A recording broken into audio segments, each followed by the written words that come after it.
तो प्यारे बच्चों, डाउटनेट में आप सभी का बहुत बहुत स्वागत है। मेरा नाम है अमित वर्मा और आज हम शुरू करने जा रहे हैं अपना 8वां अध्याय चतुर्भुज। चलिए प्यारे बच्चों, देखते हैं कि इस अध्याय की प्रगति कैसे होगी। इस अध्याय में हमें सबसे पहले चतुर्भुज के बारे में जानना है कि चतुर्भुज क्या होता है, कैसे बनता है। ठीक है, उसके बाद हम जानेंगे चतुर्भुज का कोण, योग, गुण, और इसके बाद हम लोग जानेंगे चतुर्भुज के प्रकार, और फिर उसके बाद हम पढ़ेंगे समांतर चतुर्भुज के गुण। इसके बाद चतुर्भुज के समांतर होने के लिए एक अन्य प्रतिबंध, और फिर होगा मध्य बिंदु प्रमेय। ठीक है, तो देखते हैं भाई आज की क्लास में हम लोगों को क्या पढ़ना है, क्या सीखना है। तो बच्चों, आज की क्लास में एक तो हमें चतुर्भुज के बारे में पढ़ना है, दूसरा चतुर्भुज का कोण, योग, गुण पढ़ना है, और तीसरा है चतुर्भुज के प्रकार। चलिए शुरू करते हैं। सबसे पहले बात करते हैं बेटा चतुर्भुज के अगर मैं बात करूं कि चतुर्भुज क्या है, तो चतुर्भुज देखो बेटा ऐसा कुछ है कि भाई देखिए हमारे पास कई सारे बिंदु होते हैं। अब बिंदुओं की स्थिति पे निर्भर करता है कि चतुर्भुज है कि नहीं है कि क्या है। ठीक है, जैसे हमारे पास क्या है, मान लीजिए कि हमारे पास 4 बिंदु हैं। एक बिंदु ये है, एक बिंदु ये है, एक बिंदु ये है, एक बिंदु ये है। अब अगर ये चारों बिंदु संरेख हैं तो क्या होगा? संरेख का मतलब होता है बेटा अगर वो चारों के चारों बिंदु एक ही रेखा में हो। यदि चारों बिंदु एक ही रेखा में हैं तो उसे हम क्या कहेंगे? तो उसे हम कहेंगे कि चारों बिंदु जो है संरेख हैं और उनको मिलाने से हमें क्या मिल जाएगी? एक रेखा मिल जाएगी। उनको मिलाने से हमें क्या मिलेगी? एक रेखा मिलेगी। अब अगर इन 4 बिंदुओं में से एक बिंदु जो है इधर उधर कहीं हो जाए, कहने का मतलब ये है कि 3 बिंदु तो संरेख हो लेकिन चौथा बिंदु संरेख ना हो। मेरा मतलब ये है कि देखो एक बिंदु यहाँ है, एक यहाँ पर है और एक यहाँ पर है, लेकिन तीसरा बिंदु जो है वो यहाँ पर है, मतलब चौथा बिंदु यहाँ पर है। तो क्या होगा? इन सबको हम मिला देंगे, फिर इसको यहाँ से मिलाएंगे, फिर इसको यहाँ से मिलाएंगे, तो हमें मिलेगा बेटा एक त्रिभुज। तब हमें क्या मिलेगा? एक त्रिभुज मिलेगा। ठीक है, अब अगर 4 बिंदुओं में से 2 बिंदु संरेख हो और बाकी के 2 बिंदु संरेख ना हो, तब क्या होगा? 4 बिंदुओं में से 2 संरेख हैं, 2 नहीं है, तो क्या क्या करें फिर? बताओ फिर क्या करें? तो देखो बेटा, बात कुछ ऐसी है कि भाई हमारे पास 4 बिंदु थे तो उसमें से 2 तो संरेख हो गए, लेकिन तीसरा जो है संरेख नहीं है और चौथा जो है वो भी संरेख नहीं है। अब क्या करें? तो इन चारों को जरा मिलाते हैं, और इन चारों को मिलाने से हमें क्या मिलेगा? देखो, अगर इन चारों को हम मिलाएंगे तो इनको चारों को मिलाने से हमें क्या मिलेगा? यहाँ से इसको मिलाया, यहाँ से इसको मिलाया और यहाँ से इसको मिलाया, तो इन चारों को मिलाने से बच्चों हमें मिलता है चतुर्भुज। हमें क्या मिलता है? चतुर्भुज। ठीक है, एक बिंदु मान लो यहाँ पर है, एक बिंदु मान लो यहाँ पर है, ठीक है, और एक बिंदु यहाँ पर है और एक बिंदु यहाँ पर है। अब क्या होगा? अब देखो, अगर मैं इनको मिलाता हूँ, मान लो इन दोनों को मिलाया ऐसे, यहाँ से इन दोनों को मिलाया ऐसे, यहाँ से इस बिंदु को मिलाया ऐसे और यहाँ से इस बिंदु को मिलाया ऐसे, तो ये भी हमें क्या मिल रहा है? ये भी बच्चों हमें चतुर्भुज मिल रहा है। ठीक है, ये भी हमें चतुर्भुज मिल रहा है, ये भी हमें चतुर्भुज मिल रहा है, लेकिन हम लोग अपने इस 9th क्लास के अध्याय में सिर्फ कौन से चतुर्भुजों के बारे में बात करेंगे? ये वाले चतुर्भुजों के बारे में बात करेंगे, इस प्रकार के चतुर्भुजों के बारे में बात करेंगे। कक्षा 8 में हमने चतुर्भुजों को समझने वाला पूरा अध्याय अच्छे से पढ़ा है ना? तो उसमें हमने इस तरह के चतुर्भुज भी देखे थे जिसको हम क्या कहते थे? अवतल चतुर्भुज कहते थे, क्योंकि इसका हिस्सा अंदर की तरफ धंसा हुआ है, तो इसको हम लोग अवतल चतुर्भुज कहते थे। अब हम किसके बारे में बात करने वाले हैं? इसके बारे में बात करने वाले हैं, ये जो चतुर्भुज है। ठीक है, इस प्रकार के चतुर्भुजों के बारे में हम लोग बात करेंगे। ठीक है, चलिए अब बच्चों बात करते हैं कि भाई अगर 2 बिंदु मतलब चारों बिंदु संरेख थे तो आपको एक रेखा मिली, अगर एक बिंदु संरेख नहीं था 4 में से तो आपको त्रिभुज मिला, और अगर 2 संरेख नहीं हुए, 2 बिंदु अगर संरेख नहीं हुए तो हमें एक चतुर्भुज मिल गया। ठीक है, ये दोनों स्थितियां आप देख पा रहे हैं। तो यहां तक सबको समझ में आ गया? बताइए जल्दी से, यहां तक सबको क्लियर है? कोई डाउट किसी बच्चे को? बोलो भाई जल्दी से, यहां तक सबको क्लियर है? कोई भी डाउट किसी भी बच्चे को? सबको आ गया समझ में? कोई डाउट तो नहीं है किसी को? क्या होता है चतुर्भुज पता चल रहा है? क्या होता है चतुर्भुज सबको पता चल रहा है? ठीक है, चलिए तो अब आगे बढ़ते हैं बच्चों और बात करते हैं इसके बाद हम लोग किसके बारे में। देखिए चतुर्भुज, अब देखो त्रिभुज में हमने पढ़ा है कि त्रिभुज के तीनों कोणों का योग जो है वो 180 डिग्री होता है। तो चतुर्भुज के जो कोण है उसका योग कितना होता है? त्रिभुज के हमारे पास जितने भी त्रिभुज हैं तो त्रिभुज के तीनों कोणों का योग होता है 180 डिग्री। ठीक है, यही तो होता है हमारे पास, जो त्रिभुज होता है तो त्रिभुज के तीनों कोणों का योग कितना होता है? 180 डिग्री। अब आपने ये तो देख लिया कि भाई यहाँ पर ये जो चतुर्भुज है, इस चतुर्भुज में आपने देखा कि भाई चारों कोणों का योग कितना होगा। देखो चतुर्भुज में 4 भुजाएं होती हैं, 4 शीर्ष होते हैं और 4 ही क्या होते हैं बच्चों? कोण होते हैं। एक जो चतुर्भुज होता है उसमें 4 भुजाएं होती हैं, 4 शीर्ष होते हैं और 4 कोण होते हैं। अब अगर आपको मैं डेली लाइफ एग्जाम्पल के बारे में बात करूं तो आप जैसा देख पा रहे हैं कि यहाँ पर जो ये आपका बोर्ड है ना, आप देख रहे हो ये जो बोर्ड है हमारा, ये बोर्ड एक चतुर्भुज के रूप में है। ठीक है, हमारी जो किताब होती है, किताब का ऊपर का जो पेज होता है वो चतुर्भुज के रूप में होता है। हमारे घरों में जो मेज होती है ना, मेज का जो ऊपरी सतह होती है वो भी चतुर्भुज के रूप में होती है।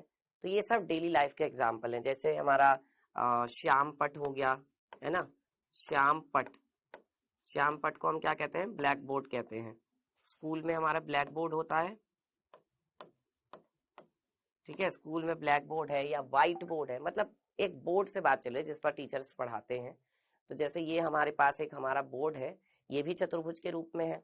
ठीक है, और दूसरी चीज क्या है, और भी बहुत सारे एग्जाम्पल है। जैसे हमारे पास कह सकते हैं कि मेज का जो ऊपरी हिस्सा होता है, ठीक है, और हमारी किताब का जो ऊपर का पेज होता है, ऊपर का जो हिस्सा होता है, ऊपर का जो पृष्ठ होता है वो भी क्या है? चतुर्भुज के ही रूप में होता है। तो बहुत सारे इस तरह के हमारे पास डेली लाइफ के एग्जाम्पल हैं। ठीक है, अब अगर बच्चों बात करें कि चतुर्भुज में कितने शीर्ष होते हैं, कितनी भुजाएं होती हैं और कितने कोण होते हैं, तो एक जो चतुर्भुज होता है बेटा, एक चतुर्भुज में आप देख सकते हैं कि 1 2 3 4, 4 होती हैं भुजाएं, फिर 1 2 3 और 4, 4 होते हैं शीर्ष। ठीक है, 4 होते हैं शीर्ष और 4 होती हैं भुजाएं, और बेटा 4 होते हैं हमारे पास कोण। 4 ही क्या होते हैं हमारे पास? कोण होते हैं। तो हम अगर इसमें भी देखें तो इसमें भी यही कहानी है। देख लो, एक ये है शीर्ष, दूसरा ये है, तीसरा शीर्ष ये रहा, चौथा शीर्ष ये रहा, एक कोण ये है, दूसरा कोण ये है, तीसरा कोण ये है और चौथा कोण ये वाला है, ये रहा चौथा कोण। ठीक है, 4 कोण उसमें भी हैं, 4 शीर्ष उसमें भी हैं, 4 भुजाएं उसमें भी हैं, 4 कोण, 4 शीर्ष, 4 भुजाएं इसमें भी हैं। इसके बाद अगर हम बात करें चतुर्भुज के कोण योग गुण की, तो चतुर्भुज का कोण योग गुण क्या होता है? बेटा चतुर्भुज का कोण योग गुण ये कहता है कि अब देखो, अगर आप यहाँ पर ये जो चतुर्भुज है इसके आमने सामने वाले शीर्षों को मिलाओ, इसके आमने सामने वाले शीर्षों को मिलाओ, जो अगल बगल के शीर्ष हैं उन्हें छोड़कर। तो इसके आमने सामने वाले शीर्ष कौन से हैं? यही तो है, ये इसके कौन से शीर्ष हैं? ये इसके आमने सामने वाले शीर्ष हैं, पर ये अगल बगल के शीर्ष नहीं है। ठीक है, ये इसके आमने सामने वाले शीर्ष हैं, इसके अगल बगल वाले शीर्ष नहीं है। तो क्या होगा कि अब ये जो है और ये जो है ना, ये इनको मिलाने से आपको एक विकर्ण मिलेगा। ये जो रेखाखंड होता है इसको हम क्या कहते हैं? इस रेखाखंड को हम कहते हैं विकर्ण।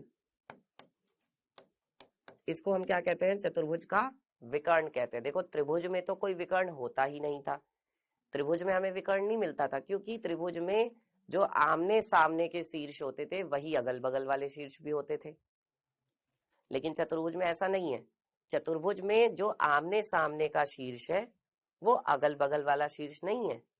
जब हमने उसको मिलाया तो हमें एक विकर्ण मिला, और इस विकर्ण की वजह से हमें एक बात पता चली कि भाई एक चतुर्भुज में 2 त्रिभुज भी बन सकते हैं। देख लो, जब हमने ये एक विकर्ण खींचा तो एक त्रिभुज हमें ये मिल गया और एक त्रिभुज हमें ये वाला मिल गया, है ना। एक विकर्ण खींचने से हमें 2 त्रिभुज मिल गए। और आपको पता है इससे पहले वाले चैप्टर में, त्रिभुज वाले चैप्टर में हमने पढ़ा है त्रिभुज के तीनों कोणों का योग। और क्या होता है त्रिभुज के तीनों कोणों का योग? तो देखो, इस त्रिभुज के तीनों कोणों का योग कितना होगा? 180 डिग्री होगा। जो दूसरा वाला त्रिभुज है उसके तीनों कोणों का योग कितना होगा? 180 डिग्री होगा। तो इसके तीनों कोणों का योग भी 180, उसके तीनों कोणों का योग भी 180। 180 180, सुन रहे हो? इसके भी तीनों कोणों का एक योग 180, उसके भी तीनों कोणों का योग 180। तो अगर चतुर्भुज के चारों कोणों के योग के बारे में बात की जाए तो वो क्या होगा भाई? इसका 180 और इसका 180 दोनों को जोड़ दो। यही तो बात हुई ना कि भाई हम क्या करें, हम ये करें कि 180 डिग्री प्लस 180 डिग्री, है ना, दोनों को हम जोड़ दें। तो अगर हम दोनों को जोड़ते हैं तो हमारे पास कितना आ जाएगा? 360 डिग्री आ जाएगा। हमारे पास कितना आएगा बेटा? 360 डिग्री। तो इसका मतलब ये हुआ कि चतुर्भुज के, जो हमारा चतुर्भुज है, इस चतुर्भुज के चारों कोणों का योग 360 डिग्री होता है। चतुर्भुज के चारों कोणों का योग बच्चा 360 डिग्री होता है।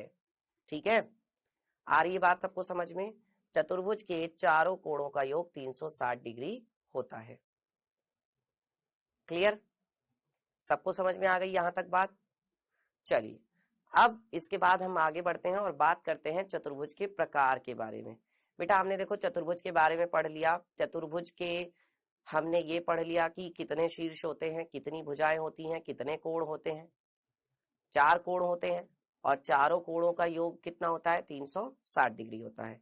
ठीक है, अब इसमें क्या है अगला टॉपिक, वो है चतुर्भुज के प्रकार। तो बेटा देखो, अलग अलग तरह के चतुर्भुज होते हैं। जैसे हमारे पास ये भी एक चतुर्भुज है, ध्यान देना। ये हमारे पास एक चतुर्भुज है।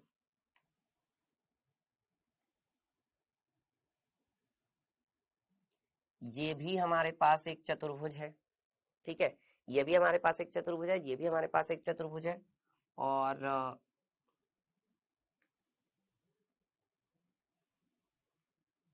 ये भी हमारे पास एक चतुर्भुज है। ठीक है, अब देखते रहना।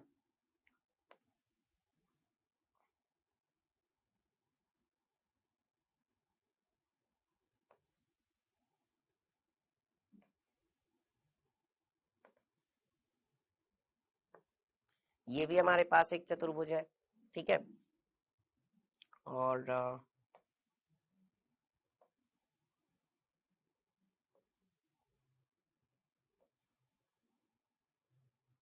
ये भी हमारे पास एक चतुर्भुज है।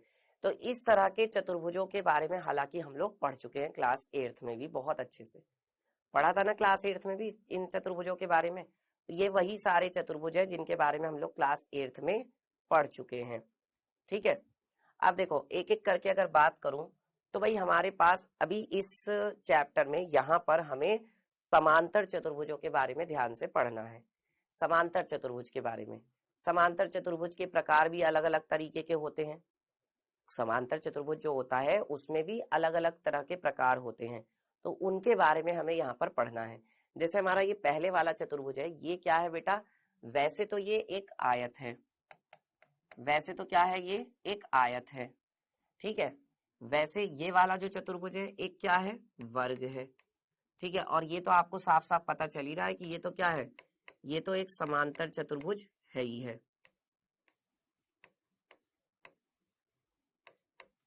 ये तो एक समांतर चतुर्भुज है ही है। ये है बेटा आपका समचतुर्भुज।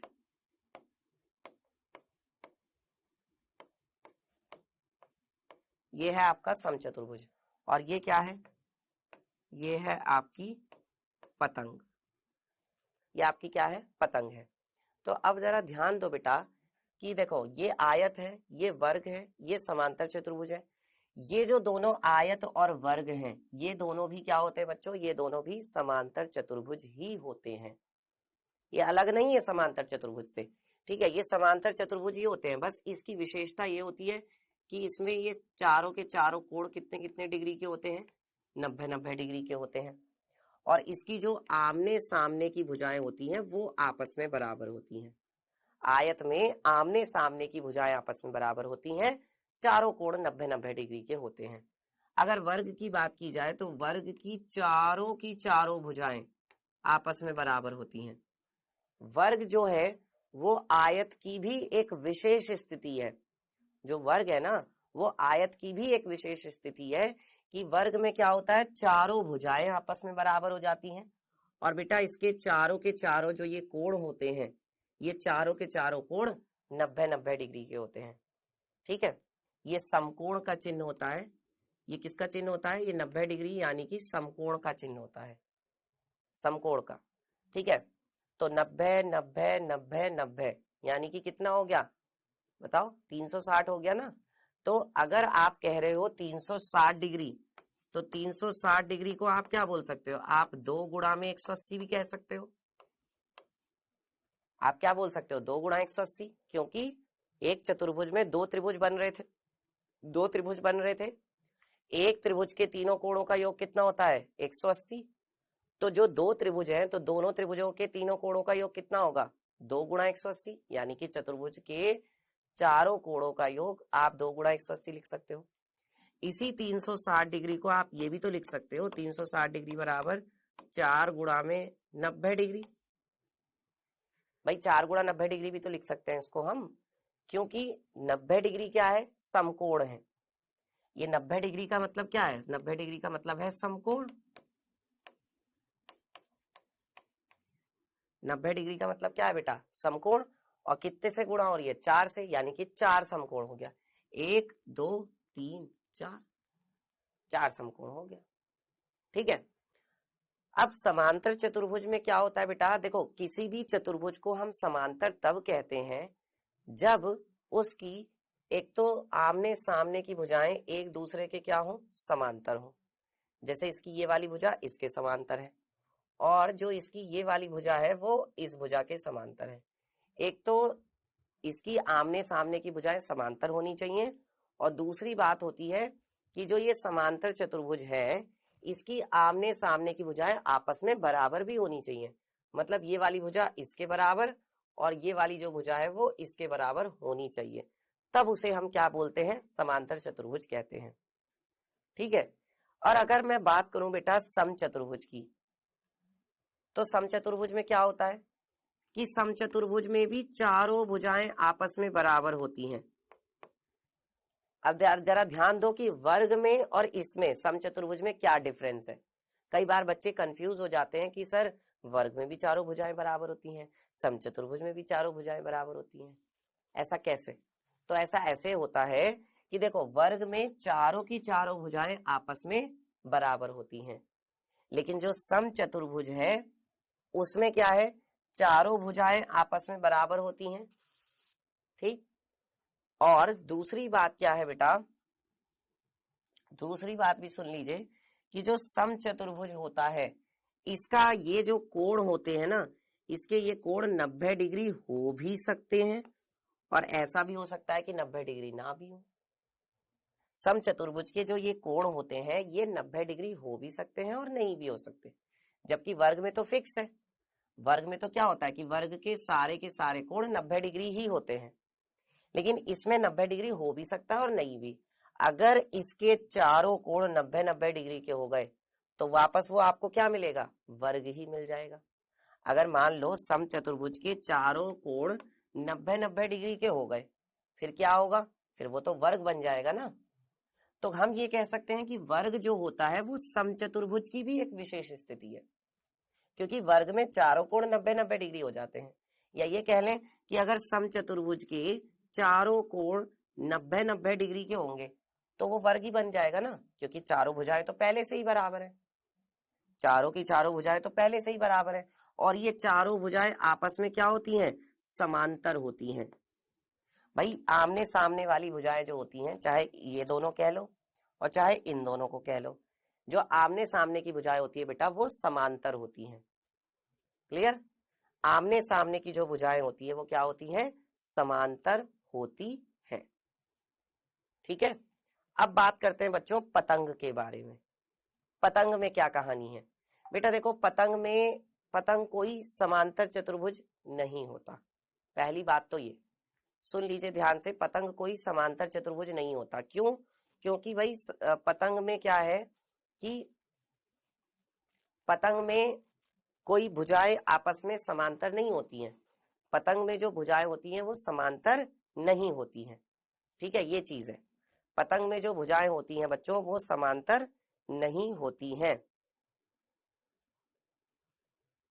ठीक है। अच्छा, इसमें एक चीज और होती है बेटा, वो भी सुन लीजिए कि इसकी जो आसन्न भुजाएं होती हैं वो आपस में बराबर होती हैं। जैसे ये वाली जो भुजा है वो इस भुजा के बराबर होगी और ये वाली जो भुजा है वो इस भुजा के बराबर होगी। तो इसकी आसन्न भुजाएं आपस में बराबर होती हैं। बिल्कुल सही बात है। ठीक है, पतंग की जो आसन्न भुजाएं होती हैं बेटा वो आपस में क्या होती हैं? बराबर होती हैं। पतंग की आपस की जो भुजाएं मतलब बराबर बराबर वाली, इधर अगल बगल वाली जो होती है आसन्न भुजाएं जो होती है वो आपस में बराबर होती हैं। ठीक है, ये सबको पॉइंट क्लियर है? बताइए जल्दी से। ये सारे पॉइंट बच्चों बहुत इंपॉर्टेंट है। हम लोग बात कर रहे हैं चतुर्भुजों के प्रकार के बारे में। तो बताइए यहां तक सबको क्लियर है? कोई डाउट तो नहीं है किसी को? बताओ। अच्छा, समलंब चतुर्भुज के बारे में आप लोगों ने पढ़ा होगा। बेटा समलंब चतुर्भुज कैसा होता था?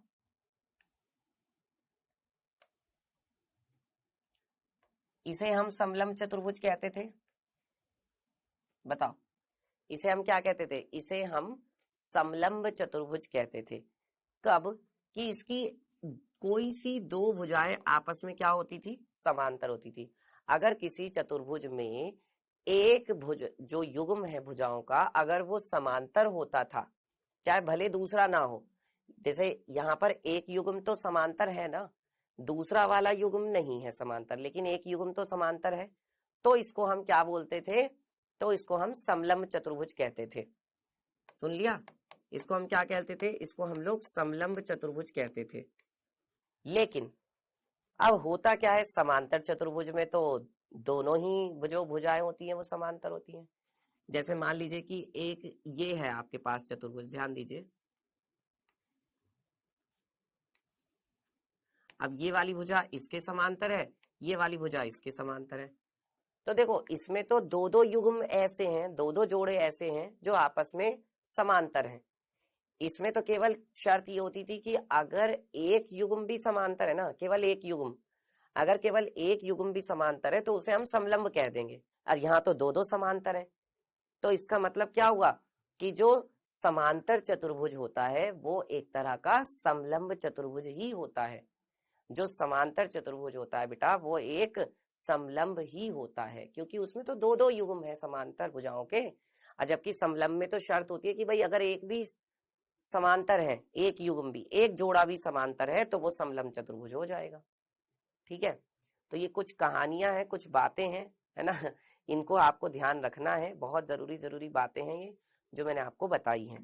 ठीक है, अब इसके बाद हम लोग बात करते हैं बच्चों महत्वपूर्ण बिंदु। अच्छा, एक क्वेश्चन कर लिया जाए, है ना, इस पर एक क्वेश्चन कर लेते हैं। चलो, जैसे मान लो कि आपके पास एक चतुर्भुज है और इस चतुर्भुज के चारों कोणों में से देखो, एक ही वाला कोण मान लीजिए 30 डिग्री है, एक ही वाला कोण मान लिया हमारे पास 60 डिग्री का है, एक ये वाला कोण मान लिया हमारे पास कितने डिग्री का है? 80 डिग्री का है। अब बताइए ये वाला कोण कितने डिग्री का होगा? चलो बताओ, चौथा कोण जो है वो कितने डिग्री का होगा? और इसके बाद हम जो कुछ महत्वपूर्ण बिंदु हैं, कुछ स्पेशल पॉइंट्स हैं, उनके बारे में बात करेंगे। ठीक है, बताइए चौथा कोण यहाँ पर क्या होगा?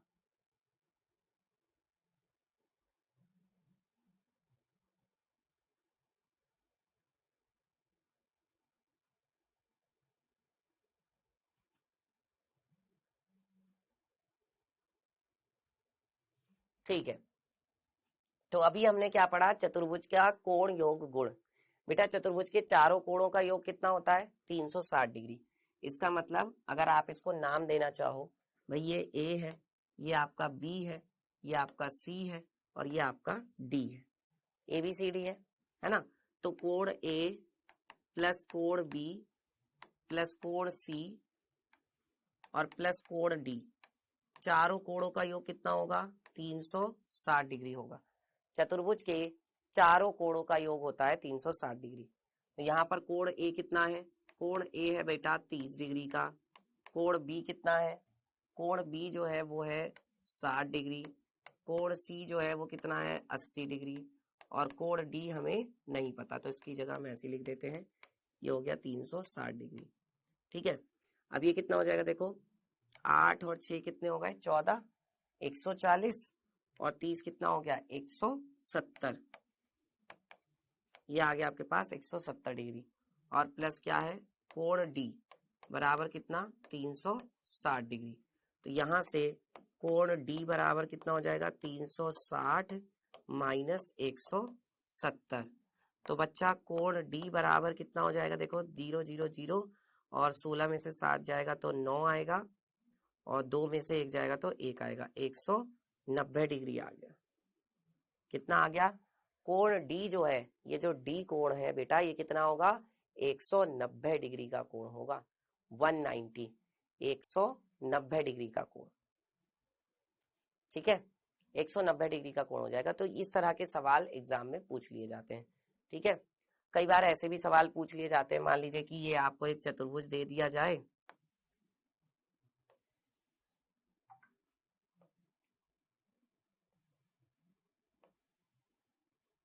या आपको एक चतुर्भुज दे दिया जाए और आपसे कहा जाए कि भाई इसकी ये वाली जो भुजा है वो इसके समांतर है, और इसकी ये भुजा जो है वो इसके समांतर है। अच्छा, ये वाली A B C and D, तो इसकी ए बी भुजा जो है वो 3 सेंटीमीटर है, और इसका जो ये आपका क्या है लंब है वो कितना है 4 सेंटीमीटर है। बताओ इस चतुर्भुज का क्षेत्रफल क्या होगा। तो आपको पता है समांतर चतुर्भुज का क्षेत्रफल का सूत्र क्या होता है, बताना बेटा जरा जल्दी से। समांतर चतुर्भुज, ये समांतर चतुर्भुज है क्योंकि इसकी देख लो दोनों ही भुजाएं, दो युग्म ऐसे हैं जो आपस में समांतर हैं, ये दोनों भी आपस में समांतर हैं, और ये जो दोनों हैं ये दोनों भी आपस में समांतर हैं। तो समांतर भुजाओं के दो युग्म है, इसका मतलब ये क्या होगा समांतर चतुर्भुज होगा। और समांतर चतुर्भुज के क्या होता है बेटा, समांतर चतुर्भुज के क्षेत्रफल का सूत्र होता है आधार गुणा ऊंचाई। आधार गुणा क्या होता है, ऊंचाई होता है समांतर चतुर्भुज के क्षेत्रफल का सूत्र। ये बात चल रही है समांतर चतुर्भुज के क्षेत्रफल के लिए। तो समांतर चतुर्भुज के क्षेत्रफल में अगर हम ध्यान से देखें तो इसका आधार कितना है 3, और इसकी ऊंचाई कितनी है 4। आधार है 3, ऊंचाई है 4, तो आप यहाँ पे लिख सकते हैं कि आधार है 3, ऊंचाई है 4, 3 चौक कितना हो गया 12 सेंटीमीटर स्क्वायर। दोनों सेंटीमीटर में थी, 3 सेंटीमीटर 4 सेंटीमीटर, तो क्षेत्रफल किस में आ गया सेंटीमीटर स्क्वायर में आ गया, यानी वर्ग सेंटीमीटर में। इस तरह का भी सवाल पूछ लिया जाता है। ठीक है, और कई बार ऐसा भी होता है कि आपको कुछ उसके गुण पता होने चाहिए समांतर चतुर्भुज के, जिससे आगे के सवाल हल होते हैं। तो अभी हम लोग समांतर चतुर्भुज के गुण नहीं पढ़ रहे हैं, गुण हम लोग बाद में पढ़ेंगे समांतर चतुर्भुज के। अभी हमने सिर्फ जितने भी चतुर्भुज होते हैं उसके प्रकारों को समझा है, और अब हम बात करेंगे कुछ महत्वपूर्ण बिंदुओं के बारे में। जल्दी से एक बार देख लेते हैं वो कुछ महत्वपूर्ण बिंदु क्या है। जैसे पहला जो बिंदु है बेटा वो ये है कि अगर दो भुजाओं में, दो युग्मों में से एक युग्म समांतर भुजाओं का होगा तो वो समलंब चतुर्भुज होगा। ठीक है, जैसा भी आपने देखा कि ये था, मान लीजिए अब इसमें क्या था कि जो ये वाली भुजा थी वो इसके समांतर थी, है ना, लेकिन ये वाली भुजा इसके तो समांतर नहीं है, तो दो युग्मों में से एक युग्म जो है वो समांतर भुजाओं का है, इसे हम समलंब कहेंगे। इसके बाद अगला पॉइंट था कि अगर दोनों ही युग्म समांतर हैं, मान लीजिए कि कुछ इस तरीके से है, ये देखो अगर कुछ ऐसे है कि ये वाली भुजा इसके समांतर है और ये वाली भुजा इस भुजा के समांतर है, तो क्या होगा, तो इसको बेटा हम समांतर चतुर्भुज कहेंगे। ठीक है, ठीक है। इसके बाद अगर मान लीजिए कि ये जो समांतर चतुर्भुज है, अगर इसके चारों के चारों कोण 90-90 डिग्री के हो जाए तब क्या करेंगे। मान लीजिए कि ये कुछ अगर इस तरह का हो जाए तो ये देखो,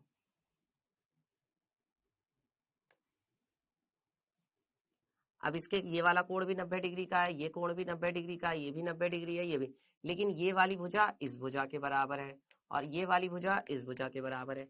आमने सामने की भुजाएं बराबर है और चारों कोण 90-90 डिग्री के हैं, तो इसको हम क्या कहेंगे, तो इसको हम आयत कहेंगे। और इसको हम क्या कहेंगे बताओ, इसको हम कहेंगे समांतर चतुर्भुज। वो भी समांतर चतुर्भुज ही है, बस उसमें शर्त ये लग गई कि इसके चारों कोण 90-90 डिग्री के हो गए, जबकि यहाँ पर ऐसा नहीं था। यहाँ पर तो ये कोण कुछ भी हो सकते थे, है ना। अब देखो एक चतुर्भुज ये भी है हमारे पास, इसमें क्या है कि ये वाली भुजा इसके बराबर है, ये वाली भुजा इसके बराबर है, ये वाली भुजा इसके बराबर है, ये वाली भुजा इसके बराबर है। तो कह सकते हैं कि चारों भुजाएं आपस में बराबर है। अगर चारों भुजाएं आपस में बराबर है और चारों के चारों कोण भी कितने कितने डिग्री के हैं, 90-90 डिग्री के हैं, तो उसको हम क्या कहेंगे, तो उसको हम कहते हैं बच्चों वर्ग। इसको हम लोग वर्ग कहते हैं। ये क्या है, ये हमारा आयत है, ये ध्यान रखिएगा। और आयत और वर्ग दोनों बेटा क्या होते हैं, समांतर चतुर्भुज ही होते हैं, इस चीज को ध्यान रखना। और ये आपका क्या है, ये आपका समलंब है, ये आपका समलंब है। और ये क्या है बेटा, ये आपका समांतर चतुर्भुज है, ये आपका समांतर चतुर्भुज है। अच्छा यहां पर अब अगर देखो चारों भुजाएं भी बराबर हैं, चारों कोण भी बराबर हैं, तब तो हम उसे वर्ग कहते हैं। लेकिन अगर आपकी चारों भुजाएं तो बराबर हैं पर चारों कोण बराबर हो भी सकते हैं और नहीं भी हो सकते हैं, तब उसको हम क्या कहें। जैसे कि ये चतुर्भुज, इसमें ये वाली भुजा, ये वाली भुजा, ये वाली भुजा और ये वाली भुजा, चारों भुजाएं आपस में बराबर हैं। ठीक है, चारों की चारों भुजाएं आपस में बराबर हैं। लेकिन अब यहां पर देख रहे हो आप ये वाली कंडीशन कि ये कोण 90 डिग्री तो नहीं है, ये कोण 90 डिग्री तो नहीं है, तो इसको हम कहेंगे बच्चों समचतुर्भुज, इसको हम कहते हैं समचतुर्भुज। और एक बात और ध्यान रखना कि इसकी आमने सामने की भुजाएं समांतर भी हैं, मतलब ये वाली भुजा इसके समांतर है, ये वाली भुजा इस भुजा के समांतर है, और चारों भुजाएं आपस में बराबर भी हैं। वर्ग में भी यही होता है कि वर्ग में चारों भुजाएं बराबर होती हैं और आमने सामने वाली भुजाएं समांतर भी होती हैं। और आयत में भी क्या होता है, आमने सामने की भुजाएं समांतर भी होती हैं और आमने सामने की भुजाएं आपस में बराबर भी होती हैं। ठीक है, तो ये कहानी है। सबको समझ में आ गई प्यारे बच्चों। यही सारे महत्वपूर्ण बिंदु हैं। इसके बारे में मैंने आपको पतंग के बारे में बताया था। पतंग में ज्यादा कुछ होता नहीं है। पतंग में क्या होता है देख लो, पतंग कुछ इस तरह की होती है। पतंग भी एक तरह का चतुर्भुज ही है बेटा, पतंग जो है पतंग भी एक तरह का चतुर्भुज ही है, लेकिन समांतर चतुर्भुज नहीं है पतंग। क्यों, क्योंकि इसमें भुजाएं समांतर होती ही नहीं है। समांतर चतुर्भुज हम कब कहते हैं, जब दोनों युग्म जो है वो समांतर हो, आमने सामने वाले। पर यहाँ तो ऐसा नहीं होता। अब इसके सामने ये जो दोनों भुजाएं हैं ये दोनों समांतर तो नहीं है, लेकिन हाँ इसमें ये होता है कि इसकी जो आसन्न भुजाएं होती हैं वो आपस में बराबर होती हैं। अब ये वाली जो भुजा है वो इसके बराबर होगी, ये दोनों भुजाएं आपस में बराबर होंगी। आसन्न भुजाएं यानी अगल बगल वाली जो भुजाएं होती है वो आपस में बराबर होती है। तो ये थे कुछ महत्वपूर्ण बिंदु जो मैंने आपको बताए चतुर्भुजों के बारे में। अब इनको आप लोग ध्यान रखिएगा, ठीक है। समझ में आ रही है सबको बात। चलो अब आगे बढ़ते हैं और अब हम लोग करते हैं बेटा क्विज। क्विज का क्वेश्चन आपकी स्क्रीन पर आएगा, ध्यान से सारे बच्चे आंसर करना। ये रहा पहला सवाल, चतुर्भुज के चारों कोणों का योग कितना समकोण होता है, बताओ। ये मैं आपको करा चुका हूं, बता चुका हूं। चतुर्भुज के चारों कोणों का योग कितने समकोण होता है।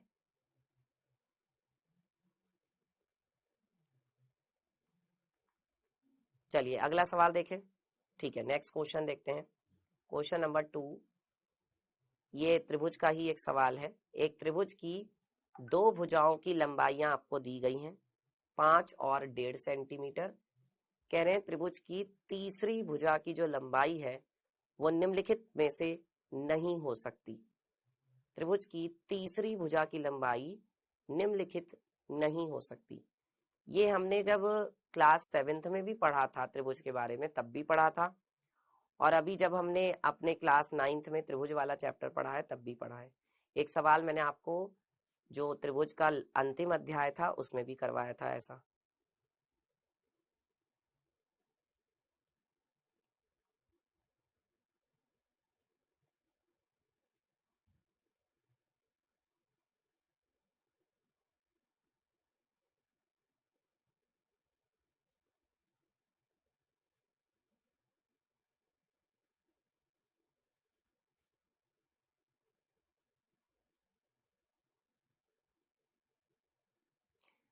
चलिए ठीक है, तो देखो बेटा डिस्कस कर लेते हैं। यहाँ पे क्या है, भुजाएं आपको कितनी कितनी दी गई हैं। भुजाओं की लंबाई आपको दी है 5 सेंटीमीटर और 1.5 सेंटीमीटर।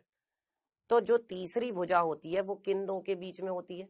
तीसरी भुजा के बारे में बात चल रही है। तीसरी भुजा होती है बेटा, एक तो 5 में से क्या घटा दो, 1.5 घटा दो, और दूसरा होता है कि 5 में क्या जोड़ दो, 1.5 जोड़ दो। ठीक है, तो अगर 5 में से 1.5 घटाओगे कितना आएगा, 3.5 आएगा, और अगर 5 में 1.5 जोड़ोगे तो क्या हो जाएगा, 6.5 हो जाएगा। तो वो है ना, जो तीसरी भुजा है वो इन दोनों के बीच में होनी चाहिए। वो इन दोनों के किस में होनी चाहिए, बीच में होनी चाहिए तीसरी भुजा। अब देखो यहाँ पर ऐसी कौन सी माप है जो इन दोनों के बीच में नहीं है। देखो 3.6 इन दोनों के बीच में है, ये तो हो सकती है। 3.8 इन दोनों के बीच में है, हाँ ये भी हो सकती है।